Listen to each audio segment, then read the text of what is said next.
Hutton Hut, and welcome to another edition of My Racehorse Live. Nick Hines, the Sarge, reporting for duty on a beautiful Friday, the first Friday of February 2021. And my, how time marches on. We've got a huge show for you today, an exciting one. First of all, we're going to take a look back at that valiant game effort from Tizamagician, who earned yet another graded stakes performance in the San Pasquale.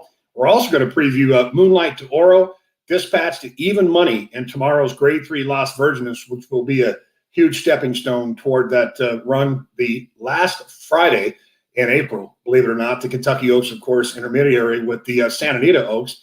And we're also going to bring in Kathy Beck, a shareholder, a partner, and talk about her journey with my racehorse. In addition to the fact, we're going to talk about gate education with the youngsters, and that will be a segment that will include on a weekly basis as far as the process is concerned. And of course, Hannah, the hostess with the mostest, she's going to update us with a horse in our stable, one that she will feature.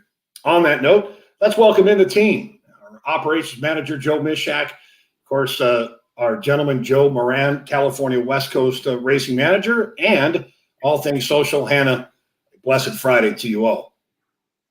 Nick, excited to be here. It's been an exciting week. Got a big day tomorrow. Springboard, hopefully, to the Kentucky Oaks. I mean, what more can you add? Well, a Derby horse, right? And we'll certainly try to do that, but pretty exciting times ahead for my racehorse and their shareholders. Absolutely. Hannah, how are you? How you feel? You look beautiful by the way today. I always do. Exciting weekend, of course, with Moonlight to Oro. Let's hope that we can continue our winning ways here at my racehorse. Well, thank you. Yes, I'm very excited. I'm excited to be there in person tomorrow and watch her. And as Mishak said, leading up to the Oaks, it's a really exciting weekend. So happy to be here. Joe Moran. Yourself, by the way. Hoorah. Happy Friday, Nick. I think they covered it all, so I'm going to keep it short and sweet. Excited for tomorrow and happy to be out at Santa Anita. And for all those coming out, look forward to seeing you out there tomorrow.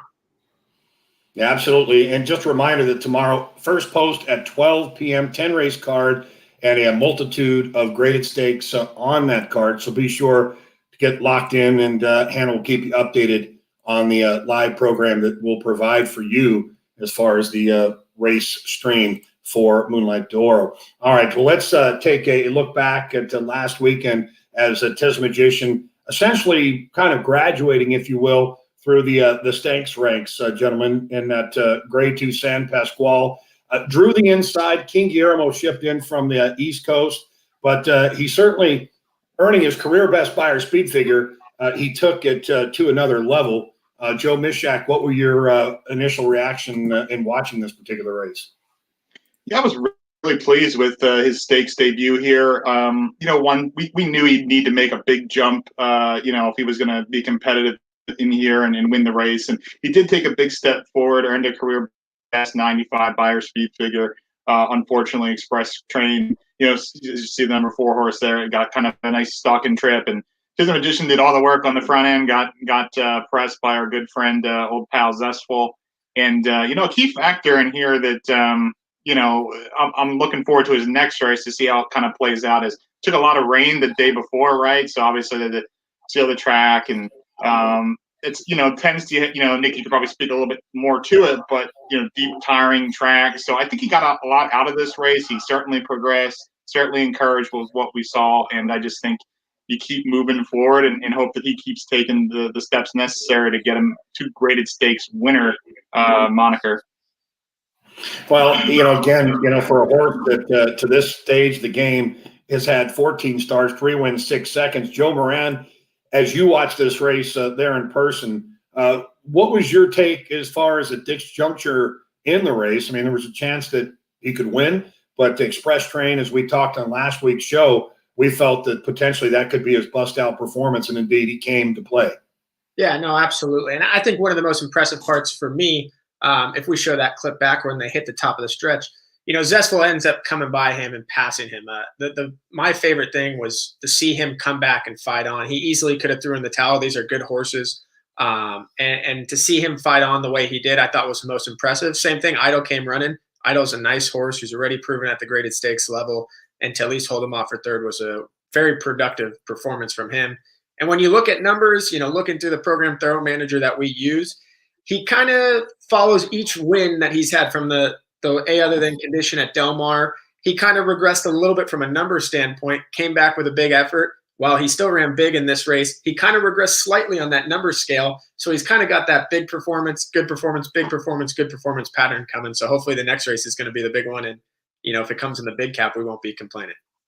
Yeah, and I don't think that the distance will be much of an issue for him. He kind of gave us the impression when he went the mile and a half, essentially his coming out party, if you will, once he earned that graded stakes placing to start. So, again, how did he come back, by the way, Joe? I know that you've gotten the reports there from Team Mandela. Yeah, everything's good. I mean, bounced right out of it, good as new. So, hopefully no headaches moving forward. We'll be right on track. And what that exact race is, we'll nominate him for the big cap. He'll absolutely be nominated. But we'll also take a look at races outside of California as well and kind of just weigh our options and go from there. And in the end, we'll leave it up to trainer Richard Mandela. He hasn't led us wrong, so we'll let him make the ultimate decision there.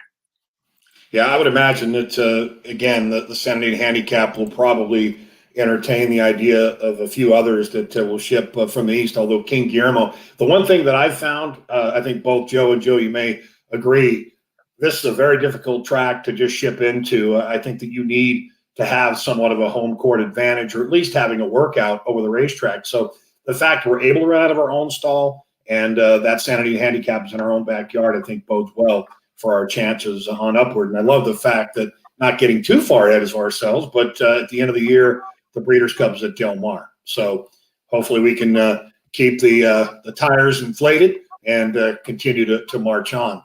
All right, so career best Beyer speed figure. You mentioned a slight regression on the thorough manager, but a sign of things to come hopefully will lead us to the winner's circle come big cap. All right. Well, just as we had seen from Tizamagician, we're hoping that Moonlight de Oro can step up. I will say this as a former trainer, one of the most difficult things to do is to go from a maiden win to a graded stakes race. So for her to step up in this element, she's taking on some horses here that have much to prove, but also have some stakes capabilities. But, what can we expect? First, Joe Mishak, if you can talk to us about how you would approach it from a handicapping standpoint. What is it going to take for her to deliver even money odds? Well, I think she's obviously just looking at her training and seeing how she's, stepped up in the last 2 months since that maiden win. There's not a doubt in my mind that she's ready to fire. And you look at, the competitors in this field, obviously some nice horses in their own rights, led by obviously Calypso from Bob Baffert's barn, who does have that graded stakes, record on her, performances, so to speak, and got some speed, which is always, dangerous in any race. But just looking at the numbers, and to me, the way that we drew in this race and looking at the other horses in this race, I just don't think we could have drew any better. I'm kind of, in my mind, the way I'm drawing it up in my head is Calypso and Honor America go out and kind of knock heads with each other. We're going to tuck in with Mraz probably to our inside, and we're going to be a push button whenever Flavian wants to go, hopefully. Kind of just sets up, in my opinion, like her maiden win.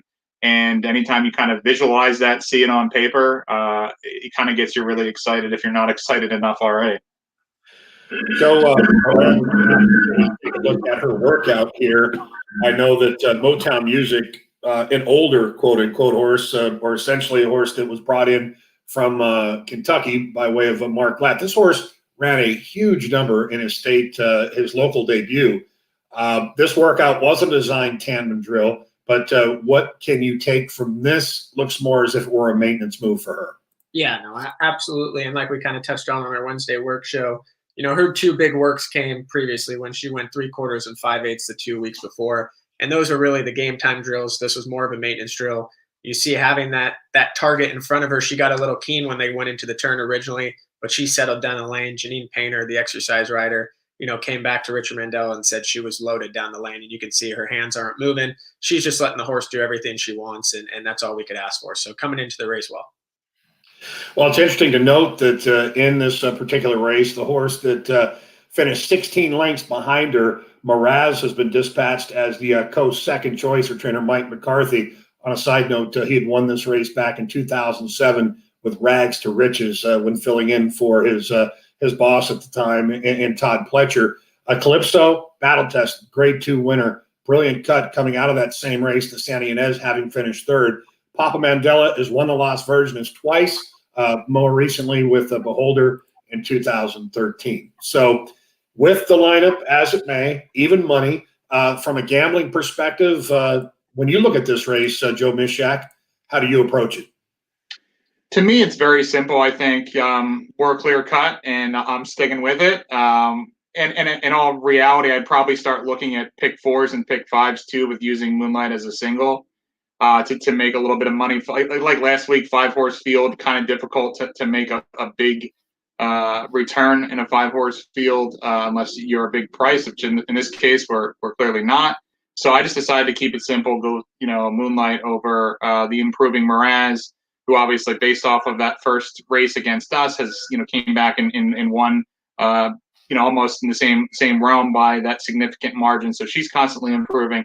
And Calypso obviously has shown that she can compete at any level so far. It is an honest filly. So just keeping it simple, 3 over 1-2, but would look to add pick 4s and pick 5s to my handicapping and use Moonlight as a single. All right, I like it, and I think that again, it's a very straightforward race. At least it appears on paper. I'll talk about the ticket that I've constructed, but Joe Moran, did you see it much differently? And I know that you like the rolling exotics.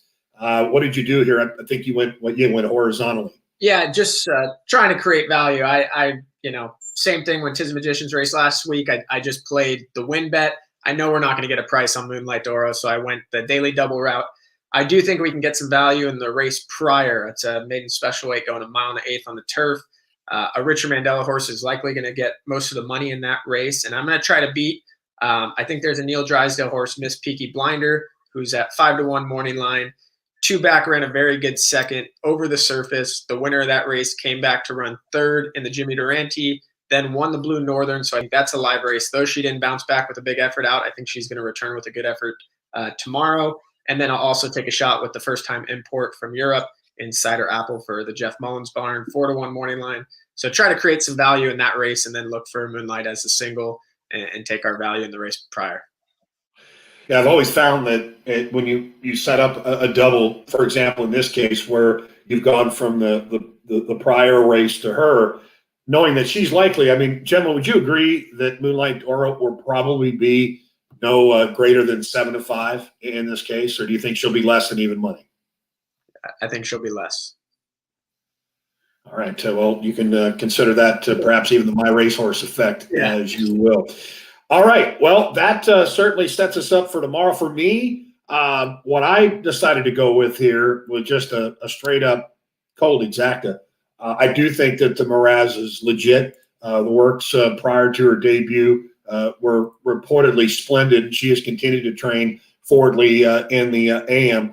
Not totally convinced that what was behind her was of that great caliber. But she came home in 26-1 the final quarter. But Mraz has essentially the 2-turn win experience at Santa Anita, which gives her a slight advantage. But at the end of the day, I'm just going to play a cold exacta from us, Moonlight Oro, to Mraz. I will say this, that I think Calypso, as much as I respect her form, she just strikes me as more of a sprinter type. Honor America, 2 sprints to a route. I like that move. If I were going to go for some value there, it might be her at 10-1, and maybe could place her into that exacta sequence or the trifecta perhaps.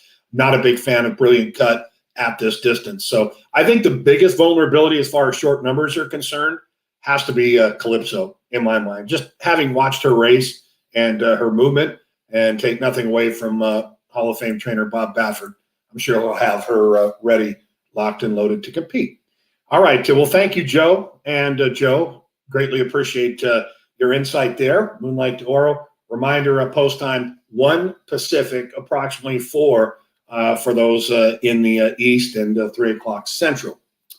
All right. Well, as we move on, as I mentioned there at the top of the show, we absolutely love speaking to you, the shareholders out there and kind of listening, hearing about your journey and essentially how you became involved in My Racehorse. You're part of that My Racehorse family, and we'd like to now welcome in Kathy Beck. Kathy, involved in the Philly 4. It's a pleasure to see you today here on My Racehorse Live. Thank you very much for having me. It's a pleasure, and I know that we've interacted, I think, before, and obviously from a social perspective. How did you? First of all, tell us a little bit about your history in horse racing. Had you owned horses before? I did not per se own a horse racing before. My parents did. They were partners with a horse named Johnny Buck. He ran a few times. That's about all I really remember about him. I was pretty young at the time, but I have, went to the track several times with them for other races and just really enjoy horse racing altogether. And also as a teenager, I had my own horse, trail horse for riding. So I've just been around horses for, quite a long time and just really love them. And just, it's a fun time to be with them.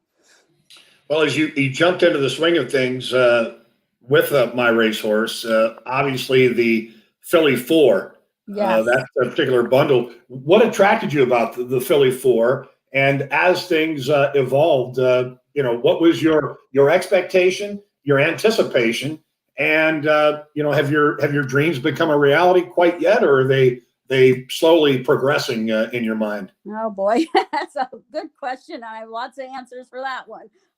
The Philly 4 actually was our first connection with My Racehorse. Just happened to see the ad on a Facebook ad and said, "Oh, this sounds like a really nice opportunity," and we decided to go for it. And at that time, I was really interested because Lady Valentine was up in Saratoga, and we're in Vermont, so that's our closest track. So we had been hoping to see her, but then with COVID, that all changed, as we all know.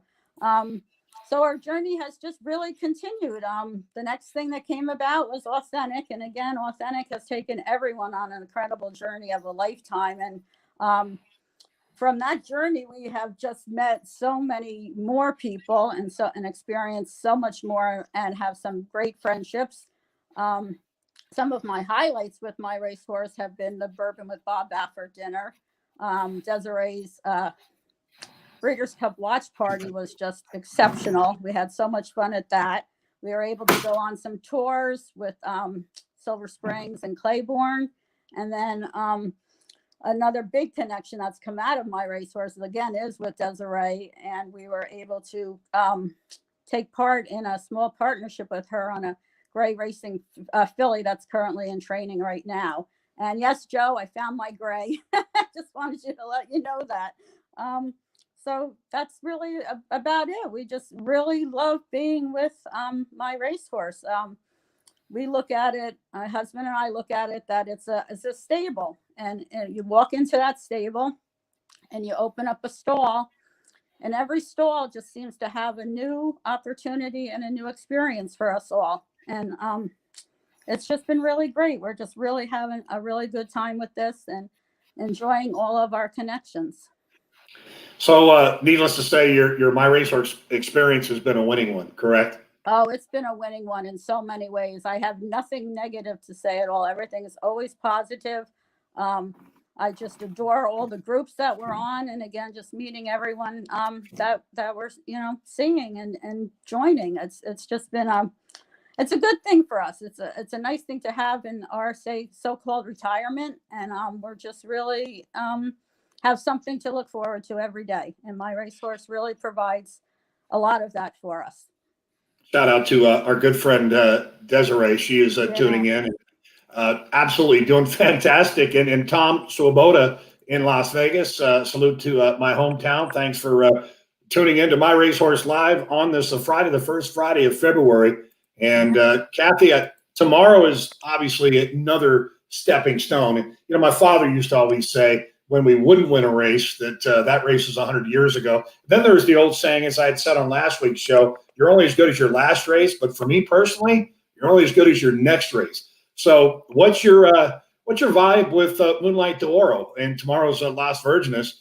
Sense of nervousness on your part, or are you comfortable? Am I ever nervous? I'm just so excited for her. She's just so beautiful, and I just see her just just taking us all again on another incredible journey. I wish I could be there to hear those hooves on the dirt. I just really missed out about the tracks, but I'll be watching along with everyone else and rooting her on. And I know we're all every night. A lot of us have just been looking up at the moon and posting moon pictures along with Moonlight, and we're all connected that way because everyone can see that same moon. So, and we're going to see her cross that finish line tomorrow. Hopefully, first. I couldn't have said it better myself. I just, again, if you were to kind of encapsulate that one moment that you've had with my racehorse up until this point, what would that be? Oh boy, that's really a hard one. I think it just has to be the very first time I heard about my racehorse. Beautiful. Because from there, it's only onward and upward.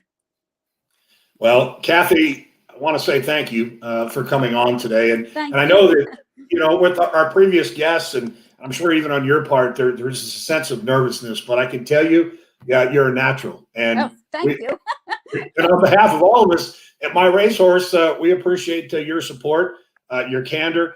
The one thing that I can take just from you and your personality, hey, don't pull any punches. If you got a question, you want to know, ask those hard questions, and we'll do our best to deliver.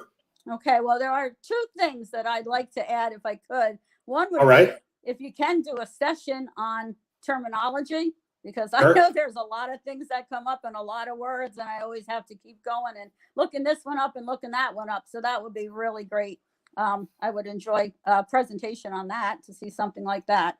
And then the only other thing is I don't really know much about that claiming aspect. So I don't know if that's ever going to become something that we have to be concerned about as owners, but that would be just another topic. I love it. And as I said, Kathy, we could probably go all day long, you and I. And, I think we could.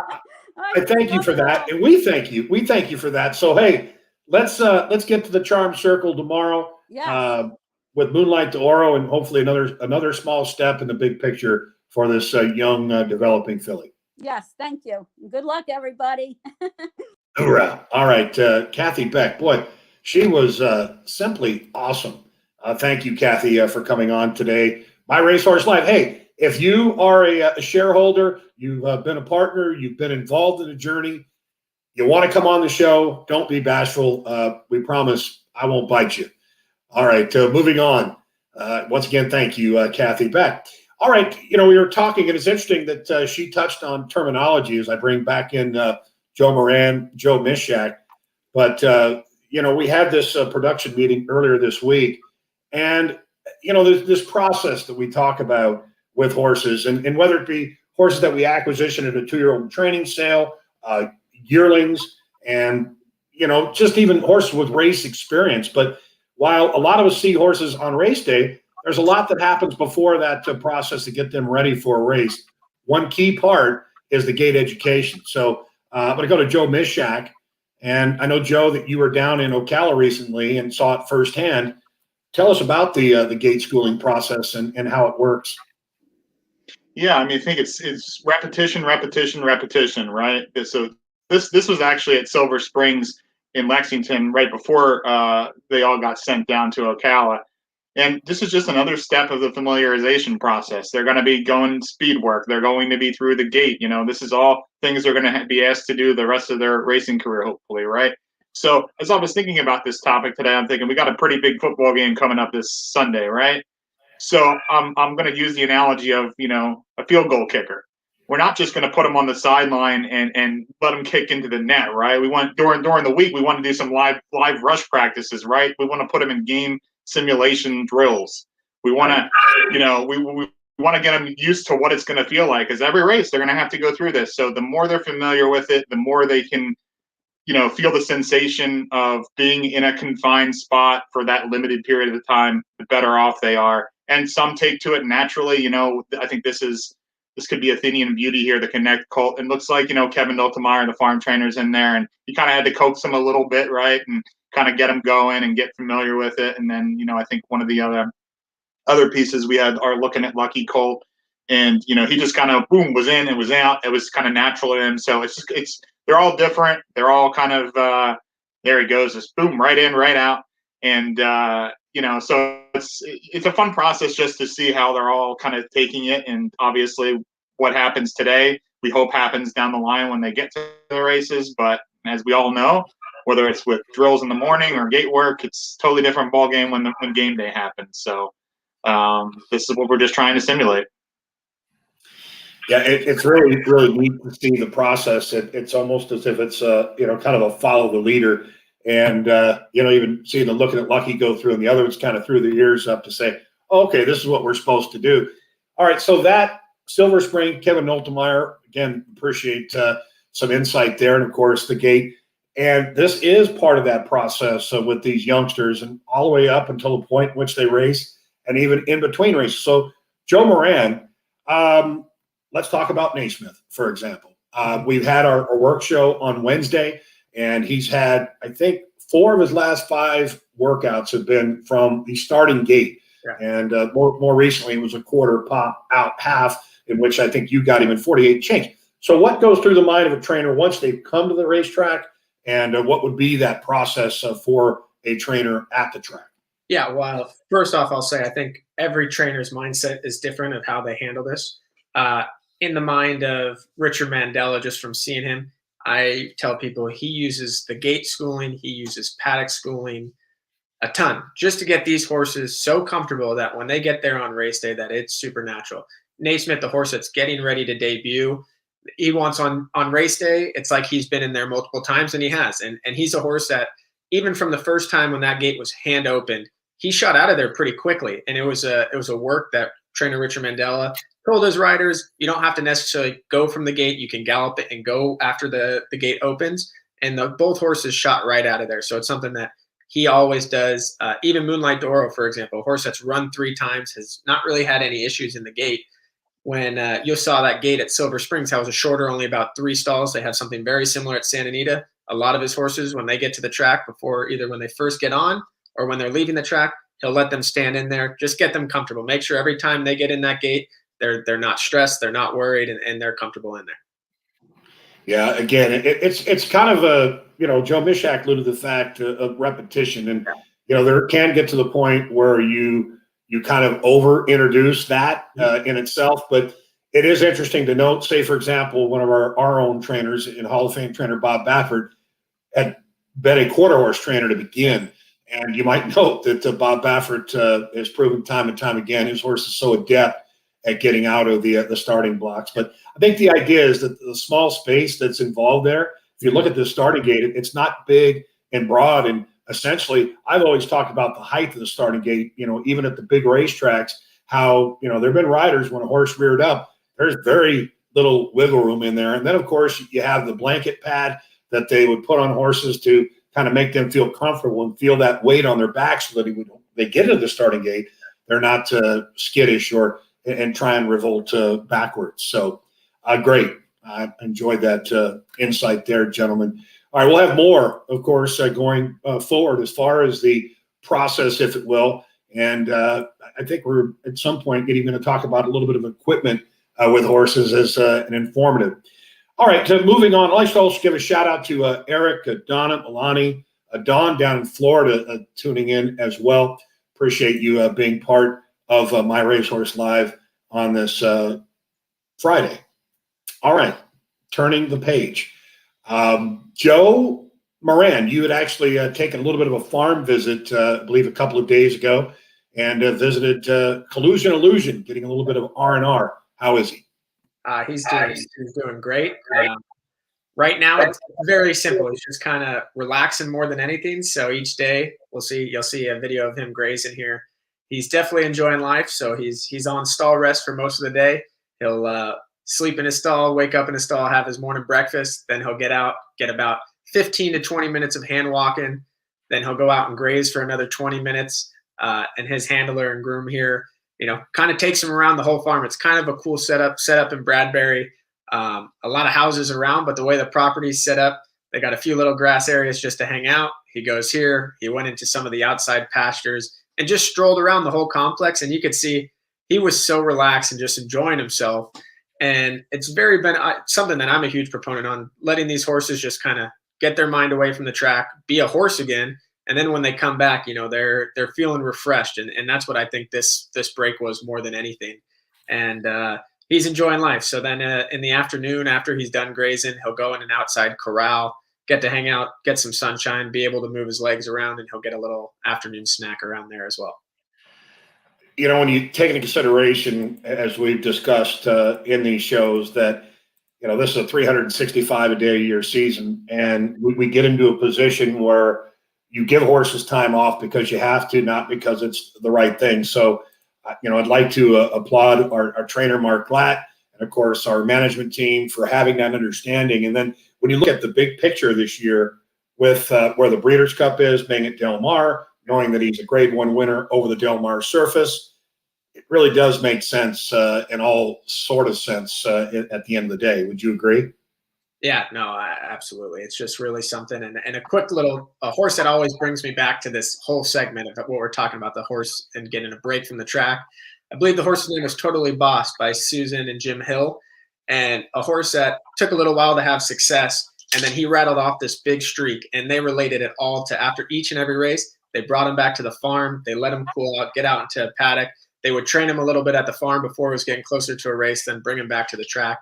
And ultimately, they said that fired off his success as a horse, and just getting his mind right was the key. So I'm a big proponent of that. Joe Mishak? Yeah, I just wanted to touch on, you know, it's something that we see, whether it be on social media in our groups or through emails sometimes, is sometimes the natural disappointment of a horse having to take some time off or a layoff, and is, you know, this understanding of, well, is this normal, or why are so many horses, you know, yes, it is normal. As a good friend of mine in the business who has a, you know, a very important job, he kind of tells to his clients, look, they're not race cars, they're race horses. They don't go every day. You can't just fire them up, put them out there every day. These horses, there's natural wear and tear that comes along with all the training they do. So sometimes you have to be very cognizant of what they're trying to tell you. They can't speak. They can't tell us what we're feeling. Sometimes we run the diagnostics, we run the x-rays, we see little things here and there. And sometimes it's the horseman's intuitiveness that plays a critical part. And you say, okay, we're going to give this horse 60 days off. And you know, you just have to do it and hope that they come back and they reward you with that patience that you do. But you can't just expect your horse to be every day. It's just if you study the racing form, you're not going to see horses, regardless of whether they're my racehorse horses or whether they're owned by Bob Baffert or his clients or anybody else that race every week, every month, every year, nonstop. These horses, they do need breaks. So we just ask you to, you know, keep the faith and be patient. I know patience is tough in all aspects, but in horse racing, you really, really need it. So just wanted to pass that along. Yeah, absolutely. And I think the reality of the term and phrase "trust the process" comes into play there. So thank you, Joe Mishak, and appreciate Joe Moran for that update. Collusion Illusion indeed looks like a happy individual up there at Sunshine Farm. A big thank you to them. Of course, Mark Glatt for getting him there safe and sound. All right, it's now time for our social segment with the lovely Hannah Bloom. Hannah, welcome again. We're loving this weekly segment that we added in a couple of weeks ago, which would be that perfect horse for today's focus. So we will be talking about popular demand today, but I do want to know, I've been looking at the comments, and it seems like we're having some issues with our stream on both Twitter and Facebook, so apologies for that. I'm not sure why it's doing that, but if you can head to YouTube to watch, that seems to be the one platform working for right now. So stay with us and head to YouTube if you can to watch. But yeah, we'll be talking about popular demand today a bit. I know we have a video to show. And I did get to talk with assistant trainer Gary Mandela this morning. And he had some really fun things to say about popular demand, quote for quote.